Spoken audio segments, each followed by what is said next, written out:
నమస్తే అమ్మా. నమస్తే అమ్మ.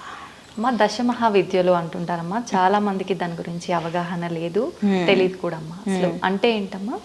దశమహావిద్యలు అంటే దశమహావిద్యల ఆవిర్భావం పూర్వంలో దక్ష ప్రజాపతి యజ్ఞం చేసిన సమయంలో సతీదేవి ఆత్మాహుతి అనేది చేసుకుంటుందన్నమాట. ఆత్మాహుతి ముందు సతీదేవి అడుగుతుంది పరమేశ్వరుణ్ణి, స్వామి నేను వెళ్తాను, పూజకి వెళ్తానంటే ఆయన వద్దని నివారిస్తారు. నివారించినప్పుడు ఆమె కోపంతో ఆమె కోపానికి 10 రూపాయలు తీసుకొస్తుంది అన్నమాట. శివుడు వద్దని వెళ్ళిపోతుంటే 10 దిక్కుల నుంచి శివుణ్ణి బంధిస్తుంది అమ్మవారు. చూడు నా విపరీతమైన ప్రచండమైన శక్తి, నేను ఎంత శక్తివంతురాలను అని. అప్పుడు లయకారకుడైన శివుడికే కొంచెం భయం కలిగి దీనంగా అమ్మవారిని అడుగుతాడు, ఎవరు వీళ్ళంతా, ఈ 10 మంది ఎవరు అని. అప్పుడు చెప్తుంది అన్నమాట అమ్మవారు, కాళీ, తార, భైరవి, చిన్నమస్త, బగలాముఖి, మాతంగి, కమలాత్మిక, ధూమావతి అని చెప్పి 10 మంది అమ్మవార్లను, వీళ్ళంతా పరాశక్తి యొక్క అవతారాలే అని ఈ విధంగా చెప్తున్నా నేను నీ భైరవిని అని చెప్పి వివరిస్తుంది అన్నమాట పరమేశ్వరికి. ఆ విధంగా దశమహావిద్యల ఆవిర్భావం అనేది దక్ష ప్రజాపతి యజ్ఞం చేసిన సమయంలో ఆవిర్భవించడం అనేది జరుగుతుంది.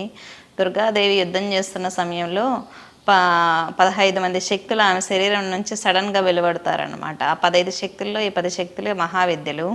యాక్చువల్లీ దుర్గాదేవి శరీరం నుంచి ఉద్భవించిన వాళ్ళే. దుర్గా అంటే పరాశక్తి, ఆది పరాశక్తి యొక్క అత్యంత రౌద్రమైన రూపమే దుర్గాదేవి, విజయవాడలో ఉన్న కనకదుర్గ. కాబట్టి ఆమెకు పూజ చేసిన 10 మంది మహావిద్యలకు పూజ చేసినట్టే. చాలామంది నన్ను కాళీ మంత్రం ఇవ్వు, తర్వాత తారా మంత్రం ఇవ్వు అని అడుగుతూ ఉంటారు. యాక్చువల్లీ కాళీ సిద్ధి చేసుకుంటే ఈ 9 మంది మహావిద్యలు సిద్ధైపోయినట్టే. 9 విద్యలు వచ్చి చేరుతాయి. తారా సిద్ధి చేసుకున్నా ఈ 9 విద్యలు వచ్చి చేరుతాయి.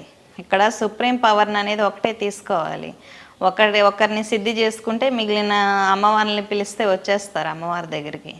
కానీ 10 మహావిద్యలు చేయాల్సిన అవసరం లేదు. ఇది చాలా మందికి క్లారిటీ లేదు. ఈ విధంగా జపం చేసుకుంటే ఉత్తమము. అమ్మవారు చెప్పిన దాని ప్రకారం యూనివర్స్ అనేది శూన్యంలో ఉన్నప్పుడు కాళీ, శబ్దం ఉద్భవించినప్పుడు తార, ప్రకృతిగా మారినప్పుడు పరమేశ్వరిగా మారింది, వాక్కుని స్తంభనం చేసేటప్పుడు బగలాముఖి.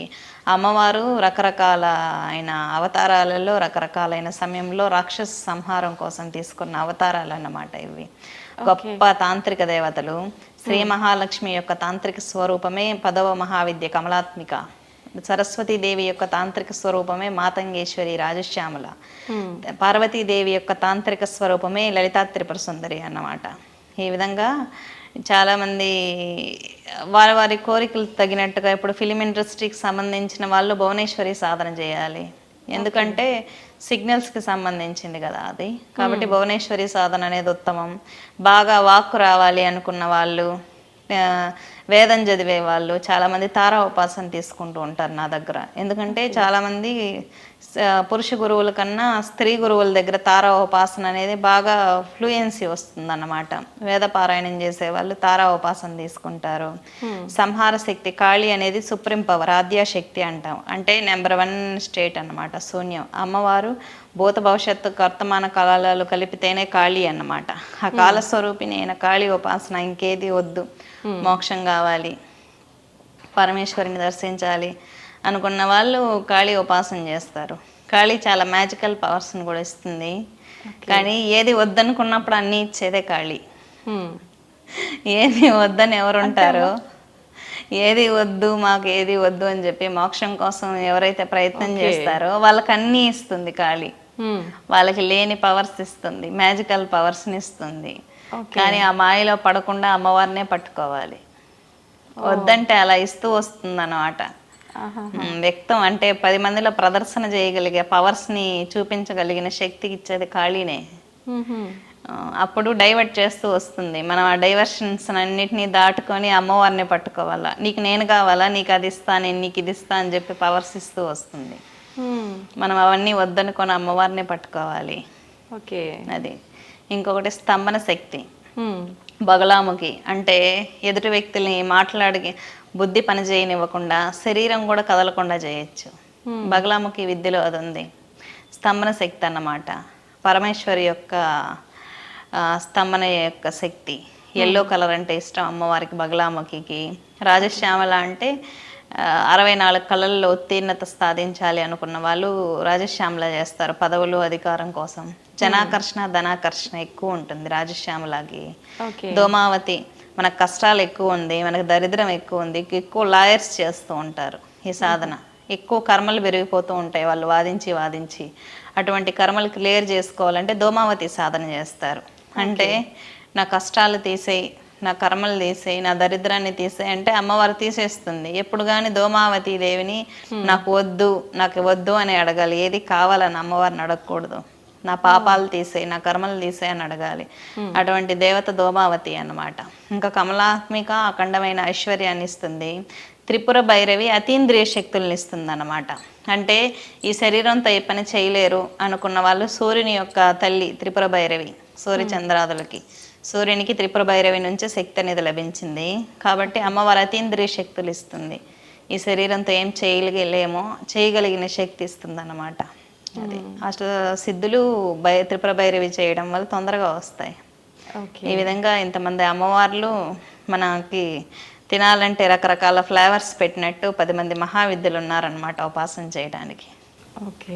అయితే అమ్మ ఇందాక మీరు అమ్మవారు మనం వద్దనుకునే అన్ని ఇస్తూ మనం డైవర్ట్ చేస్తుంటారు అన్నారు కదా, అది మీరు ఎప్పుడు ఎక్స్పీరియన్స్ చేసినప్పుడు ఎలా అనిపించిందమ్మా? మీకు కూడా జరిగే ఉంటుంది కదా?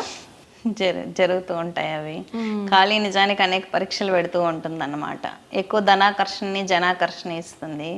మనం డబ్బులు వద్దు, నాకేది వద్దు, నాకు నువ్వే కావాలనుకున్నప్పుడు డబ్బులు చూపిస్తుంది.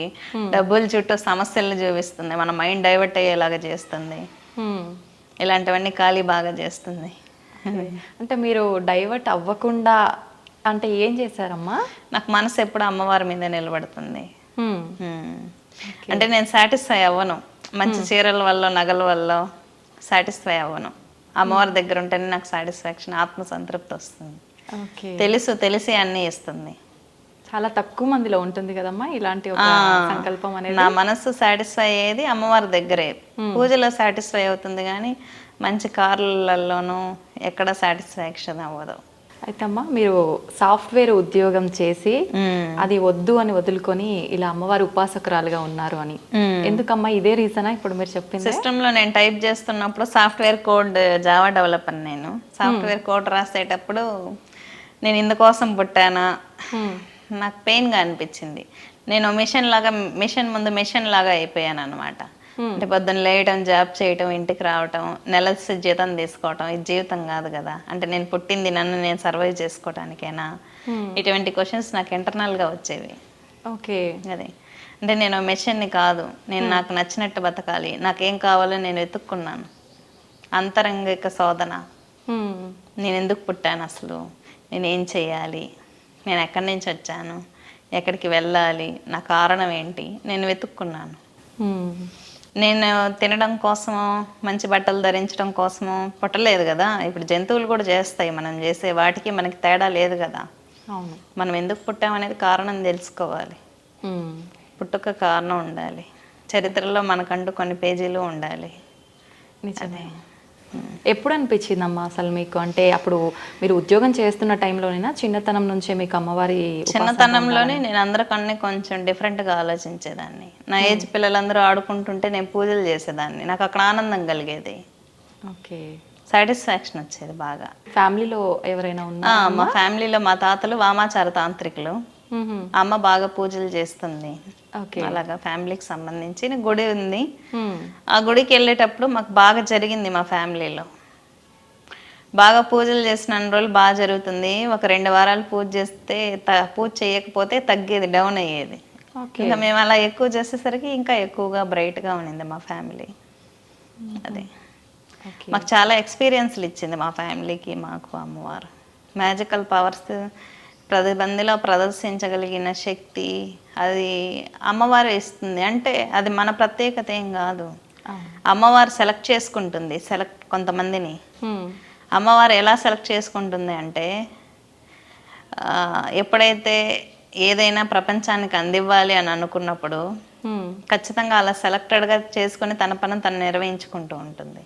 ఏది చేసినా శక్తి చేస్తుంది, మనం నిమిత్త మాత్రమే. మనదేమీ ఉండదు నిజానికి.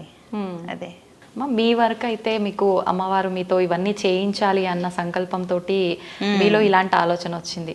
మనకు ఆలోచన ఉండడం వరకు ఓకే, కానీ మన ఫ్యామిలీ కూడా మనలాగా అంటే మనకు సపోర్ట్ చేయాలి అని రూల్ అయితే ఏం లేదు కదా. ఆ విషయంలో మీ ఫ్యామిలీ సపోర్ట్ ఎలా ఉంది? మా హస్బెండ్ బాగా సపోర్ట్ చేస్తారు. మా హస్బెండ్, మా ఫ్యామిలీ, పిల్లలు ఓకే, అందరూ కన్వీనియంట్గా ఉంటారు. ఎందుకంటే అందరూ దైవికంగానే ఉంటారు కాబట్టి. ముందు నుంచి ఫ్యామిలీ మొత్తం సపోర్ట్ చేస్తారు. మదరు ఫాదర్ బాగా పూజలు చేస్తారు. ఇంకా తాతల నుంచి వచ్చింది కదా ట్రెడిషనల్ ఫ్యామిలీ. చాలా సంతోషం అమ్మ, మీ విషయాలు కూడా మాతో షేర్ చేసుకున్నారు. థ్యాంక్ యూ అమ్మా.